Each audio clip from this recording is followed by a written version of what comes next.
MLC Addanki Dayakar ఆగ్రహం వ్యక్తం చేశారు. కన్నెపల్లి పంప్ హౌస్ పై రాద్ధాంతం చేస్తున్నారని మండిపడ్డారు.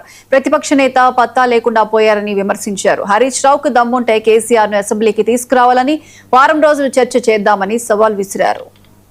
గోదావరి నది మీద ఇంకో ప్రాజెక్టు కట్టకుండా కమిషన్ల కొరకు కక్కుర్తి పడ్డ కేసీఆర్ వల్ల వచ్చిన నష్టం ఇది. రమ్మను కేసీఆర్ వచ్చి మాట్లాడమని దీని మీద. మీరెవరు? డిజైన్ చేసినోడు వచ్చి మాట్లాడాలి. ఎందుకు మాట్లాడతలేడు? సభకు రాడు, సమస్యకు రాడు. ఏమైనా సరే ఏదన్నా ఇంట్లో ప్రాబ్లం వస్తే వస్తాడు. ఏదన్నా ఉంటే ఇంట్లో వండుకుంటానికి నీకు ప్రతిపక్ష నాయకుడు ఇచ్చిందా? ఇట్లాంటి పనికిరాని వాళ్ళను నాయకులను చేసి ముందడ పెట్టి వీళ్ళకు మాట్లాడని చెప్పడానికి వచ్చిందా? స్థాయిలు ఎంచే కాడికి వచ్చిండ్రు. ముఖ్యమంత్రితో పోలిస్తే నీ బతుకెంత? హరీష్ రావు నీ బతుకెంత?